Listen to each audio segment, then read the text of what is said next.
नमस्कार, आप सभी का पीबी वैदिक वर्सिटी यूट्यूब चैनल पर स्वागत है। मैं हूं प्रोफेसर डॉक्टर एनपी सिंह। आज हम लोग चर्चा करेंगे महापर्व छठ को लेकर और छठ के कई बिंदुओं पर चर्चा करेंगे। हालांकि छठ के कई अलग-अलग पहलुओं पर मेरा ऑलरेडी वीडियो अपलोड है, उसके लिंक इसमें दिया हुआ है। आप कमेंट बॉक्स में जाके देख के उसमें जा सकते हैं। लेकिन आज हम लोग कुछ ऐसे बिंदु पर चर्चा करेंगे जो ज़्यादा ज़रूरी है और ज़्यादा गंभीर है, क्योंकि कई जगहों पर देखा जा रहा है, छठ को एक अलग ढंग से व्याख्यायित करने की कोशिश हो रही है या नाकाम कोशिश हो रही है। जो कुछ ऐसे लोग आ गए हैं, जो ना छठ को समझते हैं, ना भारतीय संस्कृति को। मैं सिर्फ छठ जिस परंपरा का है, उस परंपरा की संस्कृति नहीं, शायद भारतीय संस्कृति को भी नहीं समझते या भारतीय विविधता है उसको भी नहीं समझते। इसलिए इसमें एक मोनोटोनस रूप में एक प्रचार करने की कोशिश करते हैं कि छठ अमुक परंपरा का है, अमुक धर्म का है, जो कोई विशेष, और उसको कोशिश करने की है कि छठ शायद पिछले 200-400 वर्षों या 500 वर्षों से आए। इस तरह की व्याख्यायित करने के लिए एक समाज में सांस्कृतिक रूप से विभेद डालने की कोशिश कर रहे हैं। तो या तो उनके पीछे उनकी कोई एक स्पेसिफिक मंशा हो कि कहीं से वो एआई जैसा कहा जाता है, कहीं से वो प्रभावित हो, कोई उनको ये इस तरह का उनके मस्तिष्क को इस तरह से प्रभावित कर दिया है कि बिना जाने समझे वो झूठ परोस रहे हो, या फिर वो खुद ही अनभिज्ञ है, उन्हें पता ही नहीं है कि वो क्या कह रहे हैं, या उनका अपना कोई एजेंडा हो, कहीं अपनी प्रतिबद्धता हो, उस प्रतिबद्धता के अनुरूप, उसी के अनुरूप इसको साबित करने की कोशिश कर रहे हैं। तो उनसे विनम्र विनती है कि कम से कम सच को सच रहने दें, परंपरा और संस्कृति में कम से कम अपनी ये कलुषता न डालें। अब आइए, क्योंकि जब आप छठ के गंभीरता में जाएँगे तो ये प्योर भारतीय जो हमारे जो मूल दर्शन है, या यूँ कहें कि वैदिक परंपरा है, वैदिक संस्कृति के जो मूल आधार है, वहाँ से मिलता-जुलता है और उसी का रिफ्लेक्शन यहाँ पे दिखता है। अब मान लीजिए कि छठ जो करते हैं, पहले मैं बात रखता हूँ उस पर, उस आगे व्याख्या करूँगा कि छठ की जो परंपरा है या छठ का जो व्रत है और जो व्रत के जो प्रोसेस है, मेथोडोलॉजी है, नहाए-खाए से लेके और दूसरे अर्घ तक, ये क्या है? एक व्यक्ति का कोई साधना है, यौगिक आसन है, एक यात्रा है, और ये अगर कुछ है और यात्रा है तो ये भौतिक स्तर पर है या प्राणिक स्तर पर है, मानसिक स्तर पर है, या उससे परे कहीं और ज़्यादा सूक्ष्म स्तर पर है, भौतिक शरीर का है या सूक्ष्म शरीर का है, या कहीं न कहीं चैतन्य की यात्रा है। तो ये कई सवाल आते हैं और इसीलिए ये कहना पड़ रहा है कि हर बार वैज्ञानिक अलग व्याख्या होती है, क्योंकि इसका कैसे हम शारीरिक रूप में इसका प्रभाव पड़ता है, या स्वास्थ्य पर, शारीरिक और मानसिक स्वास्थ्य पर कैसे प्रभाव पड़ता है, या कैसे हम अपने शरीर के को साधते भी हैं, या शरीर की जो फिजियोलॉजी है किस तरह उसको हम प्रभावित करते हैं, इसकी व्याख्या हमने ऑलरेडी दूसरे वीडियो में कर दिया है, तो वो अगर कोई जानना है तो उस पर देखें। लेकिन आज ये है कि ये सांस्कृतिक आधार सिर्फ शरीर और मन से नहीं, उससे गहरे है कि आपके पूरे अस्तित्व की बात है। ये एक जर्नी है, मैं तो कहूँगा या मानता हूँ कि ये काल की जर्नी है। जो हम काल की बात करते हैं, जनरल परिभाषा में हम लोग समय कहते हैं, लेकिन समय और काल में बहुत अंतर है।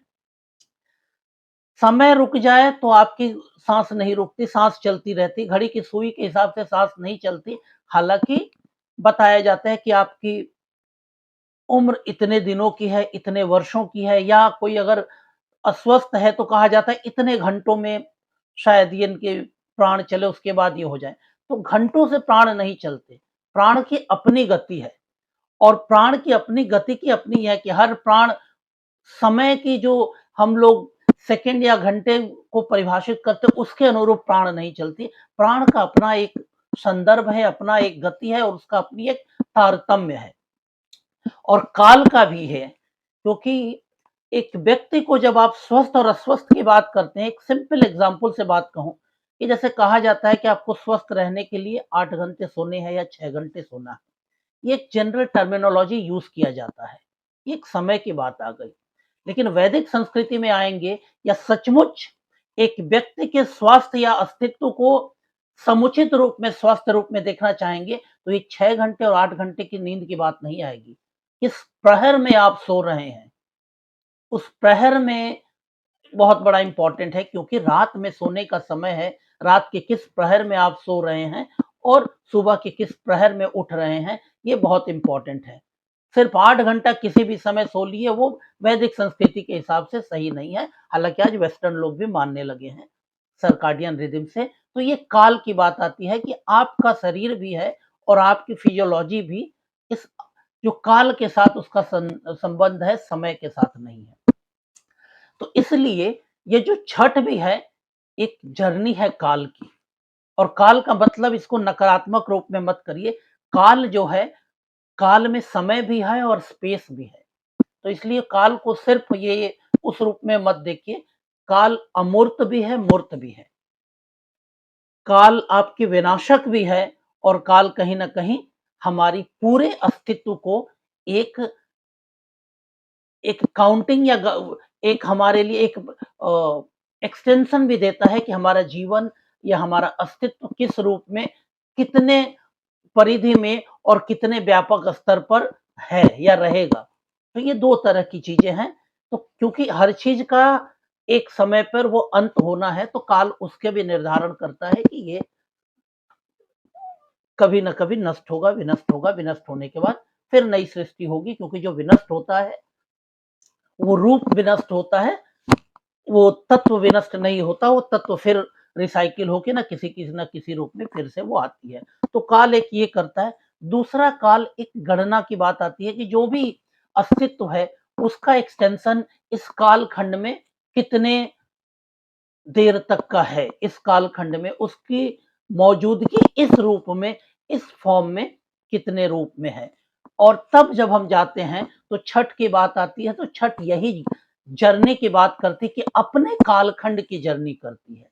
यानी एक भौतिक शरीर को सिर्फ माध्यम बना के सूक्ष्म शरीर की यात्रा होती है। क्योंकि भारतीय दर्शन कहता है कि जब एक व्यक्ति का देहांत होता है, देह का अंत होता है, तो शरीर तो समाप्त हो जाती है।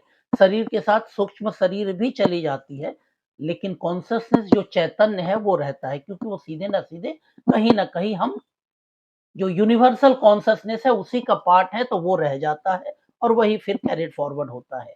यानी लेकिन उस चीज़ को हम जान नहीं पाते या हम समझ नहीं पाते, कहीं न कहीं हम बाहरी आवरण में, चाहे उसको माया बोले या और कुछ बोले, उस आवरण में ढके रहते हैं कि हम अपनी इस आइडेंटिटी को ही अपनी आइडेंटिटी मान लेते हैं कि जो शरीर है वही आइडेंटिटी है। शरीर के अंदर बहुत सी क्रियाएँ चल रही हैं, बहुत से जो और भी सूक्ष्म अवस्थाएँ हैं उसको भी नहीं मानते। तो यानी वो कालखंड की बात आ गई। अब कालखंड भी एक तो हमने कह दिया कि जो विनष्ट करता है, एक जो खंड है जो हमारे अस्तित्व या जो कुछ भी है इस ब्रह्मांड में उसका एक्सटेंशन या उसकी रियलिटी को एक्सप्रेस करता है, वो भी 2 तरह के होते हैं। एक मूर्त होता है, एक अमूर्त। तो जो मैक्रो फॉर्म है या स्थूल फॉर्म है, वो मूर्त रूप में है और एक अमूर्त रूप में है जो आपको दिखता नहीं, ठीक है? यानी अगर हम अपने प्राण की बात करें, तो भी एक तरह से मूर्त है। लेकिन बहुत कुछ चीज़ है जो दिखता नहीं, वो नहीं होता। इसलिए काल को हम 2 भागों में, जो जिस काल की हम बात कर रहे हैं कि वो हमारी गणना करता है, वो उसको 2 भागों में, लेकिन हम लोग मूर्त भाग की बात करेंगे। जैसे मैंने कहा कि कोई कहे कि किसी की आयु इतने घंटे की या ज़िंदगी इतने घंटे की बची है, इतने ये की बची है, उसका कोई महत्व नहीं है।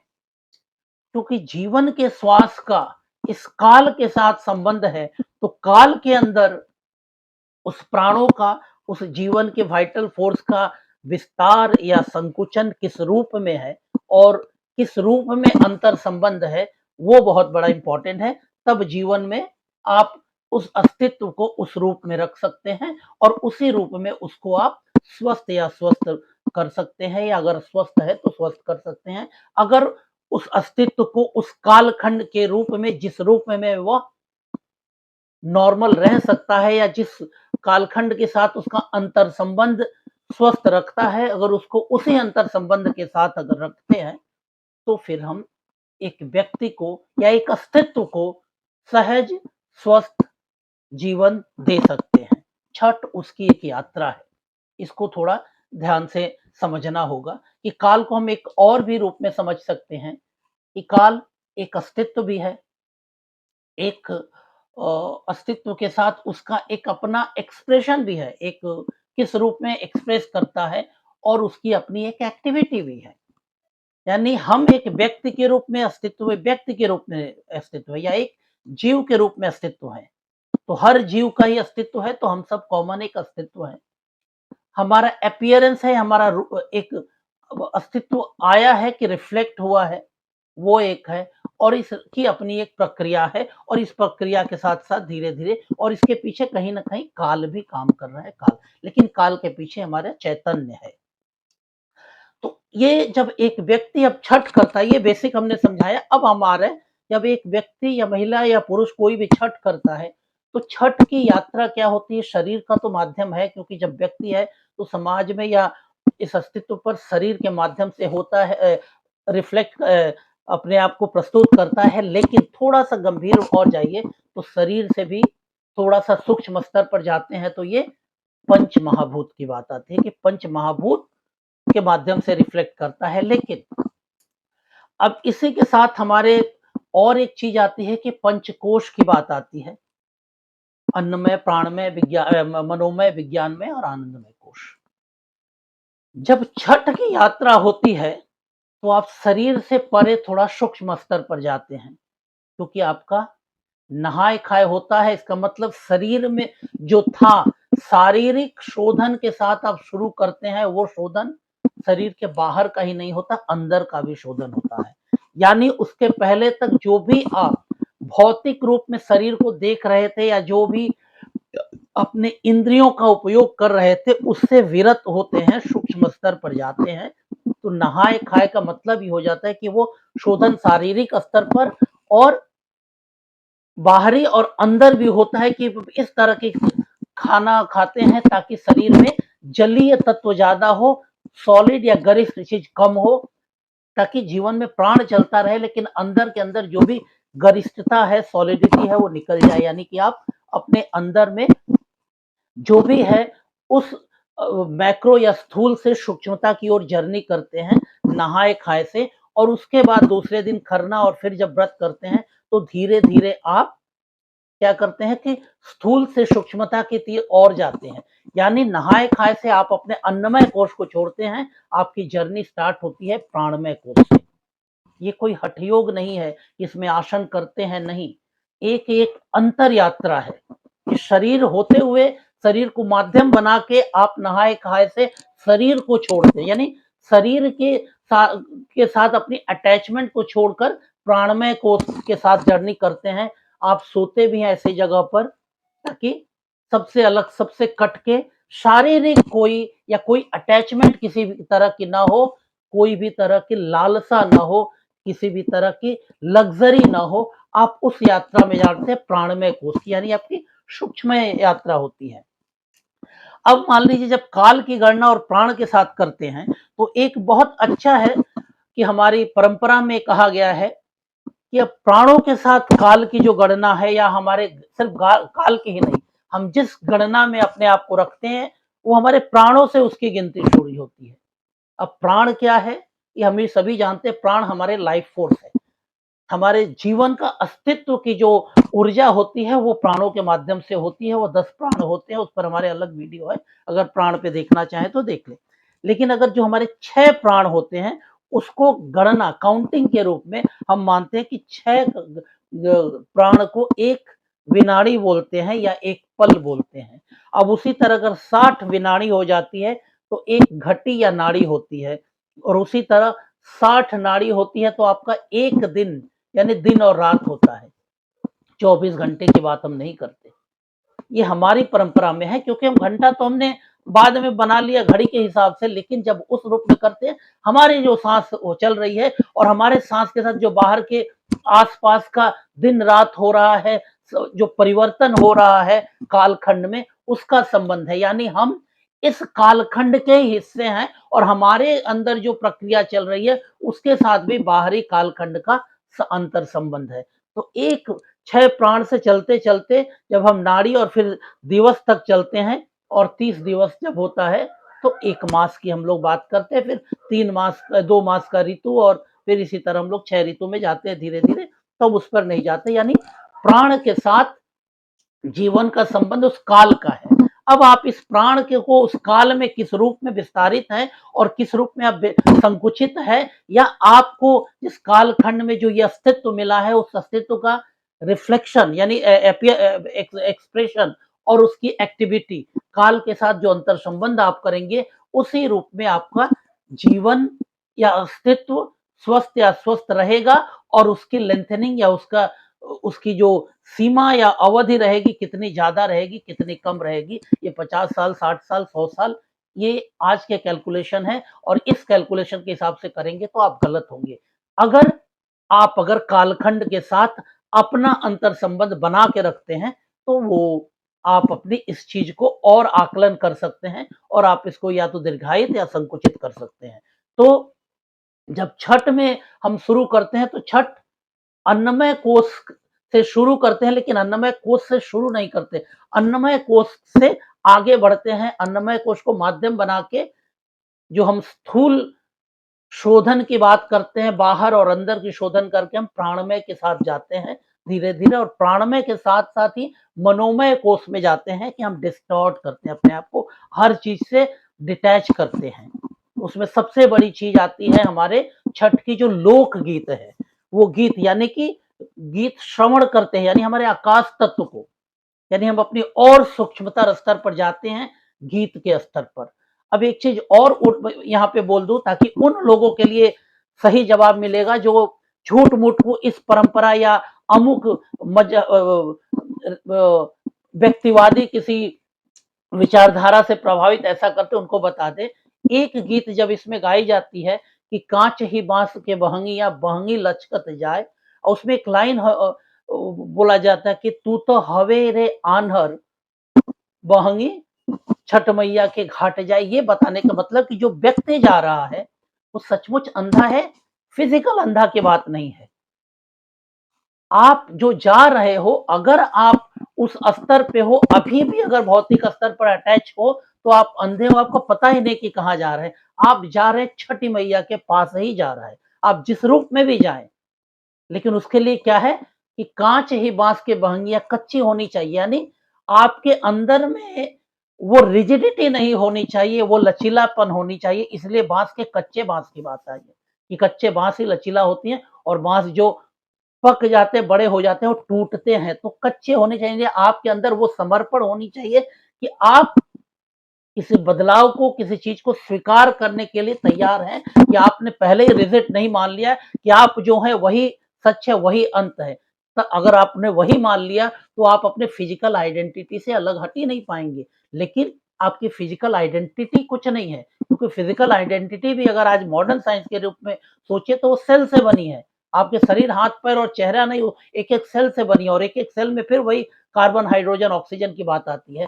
तो आप उस रियलिटी को एक्सेप्ट नहीं करते जो आपने शरीर से अटैच हो गए। इसलिए काँच ही बाँस की बहंगियाँ का मतलब है कि आप उस काँच के कच्चे बाँस की तरह आप भी अपने आप को फ्लेक्सिबल बनाइए, कच्चा बनाइए ताकि आपके अंदर और ज़्यादा मैच्योरिटी या आप और चीज़ को रियलाइज़ करने के लिए तैयार हो। और और तब आप उस छठी मैया के घाट पे ही पहुँचेंगे और छठी मैया ही क्यों? षष्ठी माता की बात आती है बार-बार। कथा बहुत है, कथा आप लोगों ने सुनी होगी, हम कथा पर बात नहीं करेंगे, लेकिन एक कथा में आता है कि सृष्टि का छठा रूप इसीलिए आता है, भई बहुत कथाएँ हैं, लेकिन छठा रूप ही क्यों? और सूर्य को ही आधार मान के ही क्यों? छठा रूप इसलिए कि हम जो बने हैं पंच महाभूत से, इसलिए हमारे शरीर के चाहे भौतिक शरीर हो या सूक्ष्म शरीर है, उसमें कहीं न कहीं हमारे अगर सूक्ष्म शरीर में हम मानते हैं कि हमारे अंदर जो फिजियोलॉजिकल एक्शन चलते हैं, हमारी इंद्रियाँ हैं, हमारी सोच चल रही, तो उसके पीछे कहीं न कहीं ये पंचमहाभूत या पंचमहाभूत कहें, तन्मात्र कहें, पंच कर्मेंद्रियाँ कहें या पंच ज्ञानेंद्रियाँ कहें, यही है। छठवां रूप क्या है? हालाँकि ऐसे बहुत लोग बोलते हैं सिक्स्थ सेंस, लेकिन यहाँ छठा बार-बार क्या है, ये कॉन्शसनेस की बात आती है। प्योर कॉन्शसनेस क्या है? ब्रह्म का रूप है, वही छठा रूप है या वही रूप है। यानी आप छठ के माध्यम से आप उस प्योर कॉन्शसनेस की तरफ जा रहे हैं या उसका ध्यान करने की कोशिश कर रहे हैं, उसकी अनुभूति करने के लिए ये यात्रा है। आपकी छठ की यात्रा उस प्योर कॉन्शसनेस, चाहे उसको ब्रह्म कहिए, ईश्वर कहिए, आदि शिव कहिए, परम पिता कहिए, उसकी को अनुभूत करने की एक यात्रा है। और विज्ञान के भी रूप में कि आप अपने उस सूक्ष्मतर स्तर पे जाते हैं कि जहां से आप इवॉल्व हुए हैं एक जीव के रूप में, एक चेतन के रूप में, और वो चेतन जहां से आई है, जहां से मॉडिफाई होके एक जीव या बहुत सारी मॉडिफिकेशन हुआ है, उस रूप तक जाते हैं। और सूर्य वो प्रतीक है, क्योंकि सूर्य जहाँ है, क्योंकि आप एक तो कालखंड के साथ जाते हैं तो सूर्य से ही जुड़ेंगे कि सूर्य बहुत बड़ा हमारे कालखंड और हमारे जीवन का भौतिक और सूक्ष्म शरीर के जीवन का जो कालक्रम है वो सूरज के आधार पे ही होता है। और एक बात कहें, आज की परिभाषा से मान लेते हैं कि पहला अर्घ और दूसरा अर्घ 2 दिन होता है, ऐसा कहा जाता है।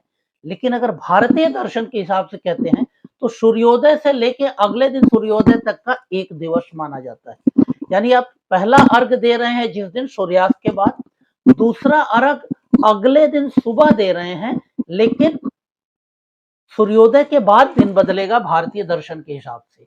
यानी आप एक जर्नी एक दिवस के अंदर ही कर रहे हैं। व्रत तो पहले दिन ही सूर्योदय के साथ ही आपने व्रत स्टार्ट कर दिया, या उसके पहले आपने खरना कर दिया, लेकिन आपने अर्घ्य पहला दिया सूर्यास्त के साथ।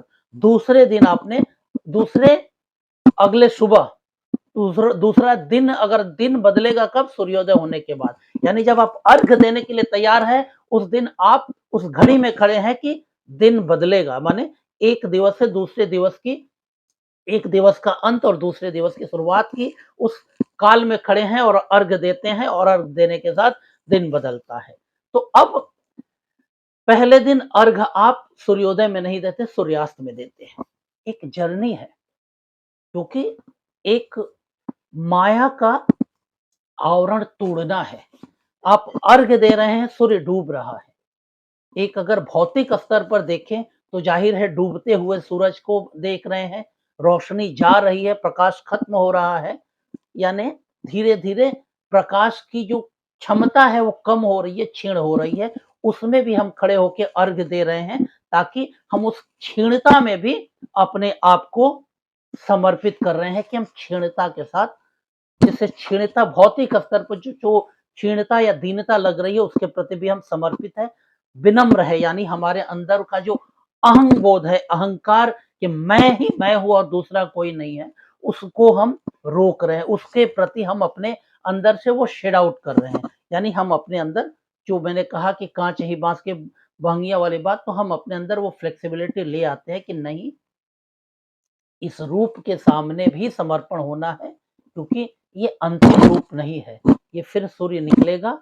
और उसके साथ एक बात और है कि ये दर्शन की बात है, विज्ञान बाद में समझा, ये दर्शन की बात है, ऋषियों ने दर्शन किया है क्या? जिस सूर्य को हम डूबते हुए अर्घ दे रहे हैं वो एक्चुअली में वो सूर्य डूबा नहीं, वो सूर्य है। सिर्फ भौगोलिक कारणों से हम नहीं देख पा रहे हैं, और दर्शन के स्तर पर कहें तो माया ने हमें विवेक में डाल दिया कि सूर्य डूब गया, और अब हम भौतिक स्तर पर या व्यावहारिक स्तर पर ये कहते हैं कि सूर्य डूब गया, लेकिन सूर्य डूबा नहीं है। यानी हम डूबते सूर्य को अर्घ दे रहे हैं, तो उस क्षीणता दीनता के प्रति भी हम विनम्र रह रहे हैं कि क्षीणता भी एक शक्ति का द्योतक है, वो फिर वो क्षीणता नहीं है, वो फिर से शक्ति आने के पूर्व की तैयारी है, उस रूप में भी देख रहे हैं, इसलिए हम अपने अंदर के अहंभाव को तोड़ रहे हैं। दूसरा ये है कि हम इस चीज को जो व्यावहारिक स्तर पर ये करते हैं, आंतरिक दृष्टि डेवलप करते हैं कि जिसे हम समझ रहे हैं कि वो खत्म हो रहा है, वो डूब रहा है, असल में डूब नहीं रहा है, वो जहां है वैसे ही है। हमारी जो भौतिक दृष्टि है या भौतिक नेत्र है, उसके माध्यम से हम उस सूर्य को अभी नहीं देख पा रहे हैं, लेकिन सूर्य एग्जिस्ट है, इसीलिए उस सूर्य की हम आराधना करते हैं। तो इस सूर्य को प्रतीक मान के हम अपने अंदर की उस व्यावहारिक जड़ता को तोड़ते हैं, अपनी कहीं न कहीं अंतर्दृष्टि को खोलते हैं कि जो हम व्यावहारिक में स्वीकार कर लिए हैं या व्यावहारिक में जीवन में बार-बार जो बोलते हैं वो बिल्कुल ही मिथ्या है। सूर्यास्त नहीं हुआ है, सूर्य वही है, उसका प्रकाश वही है, सिर्फ हम भौतिक दृष्टि से नहीं देख पा रहे हैं और जब अंतर्दृष्टि से देखते हैं तो उस अर्घ में भी हमको वही रोशनी दिखती है और फिर हम धीरे-धीरे पूरी रात उस रोशनी के साथ रहते हैं और अगले दिन उसी सूरज को हम फिर अर्घ देते हैं जो अगले दिन थी। और जब ये अंतर्दृष्टि की यात्रा होती है तो पहले दिन और दूसरे दिन के अर्घ में हमें जरा भी रोशनी में अंतर नहीं दिखता कि पहले दिन रोशनी क्षीण थी और अभी रोशनी उग रही है, नहीं। भौतिक स्तर पर हमको लगता है कि हम क्षीणता से उष्णता की ओर, क्षीणता से हम थोड़ी समर्थता की ओर गए, लेकिन अंतर्दृष्टि में होता है कि ये सिर्फ जो दिख रहा है वो भौतिक स्तर पर है। हम हर समय में वो रोशनी वही थी और हम भी वही हैं, क्योंकि अल्टीमेटली जब हम कॉन्शियसनेस की बात चाहते हैं तो हम भी उसी ब्रह्म के रूप हैं या उसी ब्रह्म का मॉडिफिकेशन है, तो हम इसको रियलाइज करते हैं। तो छठ जो भारतीय दर्शन है, क्योंकि यहाँ पे किसी पुरोहित पंडा या किसी विधि की जरूरत नहीं होती, यहाँ पे किसी अलग से कोई मुहूर्त देखने की जरूरत नहीं होती है। सीधे सीधे आप सूर्य को आधार मान के, यानी सूर्य को आधार मानते, सूर्य की अपनी एक गति है, अपना एक कालक्रम है कि सूर्य इस समय निकलेंगे, उस समय निकलेंगे, उनका एक गति है। तो हम उस कालखंड में अपने कालखंड को जोड़ते हैं।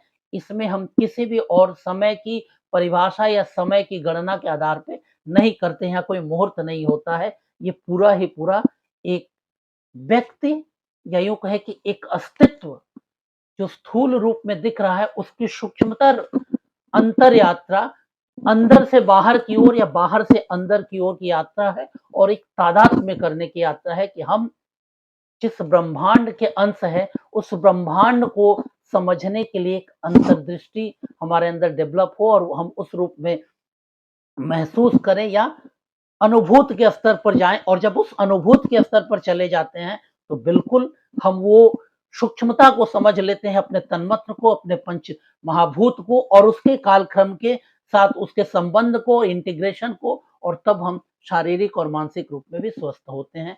तो छठ इस रूप में भी देखिए कि एक हमारी भारतीय परंपरा की एक बहुत आध्यात्मिक और सांस्कृतिक ऐसी विरासत है कि इस पर बहुत कुछ चीज बोला जा सकता है और बहुत कुछ चीज इसमें अभी अभी भी समाहित है कि उसको एक्सप्लोर करने की जरूरत है। लेकिन प्लीज जो नहीं जानते, छठ को नहीं समझते, वो बेकार के सिर्फ इसको अमुक व्यक्ति की परंपरा है, अमुक लोग की परंपरा है, इस रूप में मत करिए, क्योंकि ये जहाँ की परंपरा है वर्षों से उन लोगों को अलग अलग प्रलोभन या अलग अलग बातों में करके तोड़ने की कोशिश की गई है, लेकिन वो लोग आज भी अपने श्रम पर और अपने अंतर विश्वास के साथ खड़े हैं, बिना किसी सपोर्ट के अभाव में हर चीज में, क्योंकि उनके अंदर ये अंतर विश्वास है।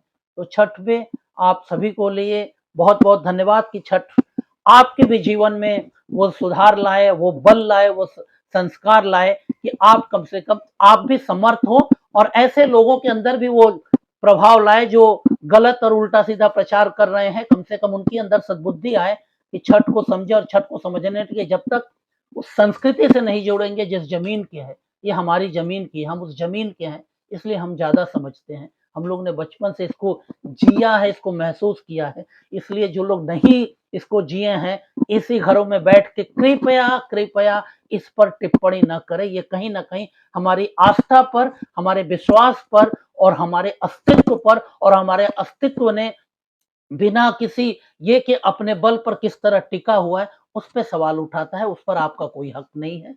तो आप लोग को ये चैनल एपिसोड कैसा लगा, इस पर राय जरूर दीजिए, चैनल को लाइक करिए, सब्सक्राइब करिए और छठ मैया आपको सुखी रखें। धन्यवाद।